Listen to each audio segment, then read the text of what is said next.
আপনারা কি জানেন, বৃন্দাবনের কাছে গোকুলে অবস্থিত শ্রী বলদাউজি মন্দিরের কাহিনী ভক্তদের হৃদয় ছুঁয়ে যায়। এই স্থানটি বিশেষভাবে পূজিত কারণ এখানে বলরাম অর্থাৎ শ্রীকৃষ্ণের বড় ভাই তার শক্তি ও স্নেহের লীলা প্রকাশ করেছিলেন।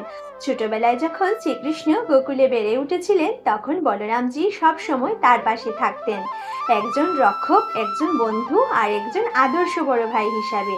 কথা আছে গোকুলে অনেক অসুর আক্রমণ করত, তখন বলরামজি তার অপরিসীম শক্তি দিয়ে গ্রামবাসীদের রক্ষা করতেন। বিশেষ করে প্রলম্বাসুর বধের ঘটনা খুবই প্রসিদ্ধ, যেখানে বলরামজি নিজের শক্তি দিয়ে অসুরকে পরাজিত করেন এবং সকলকে বিপদ থেকে বাঁচান। এই মন্দিরে বলরামজির শ্বেতবর্ণ হাতে লাঙ্গল ও মুষল সহ দেখা যায়, যা শক্তি, কৃষি ও ধর্মের প্রতীক।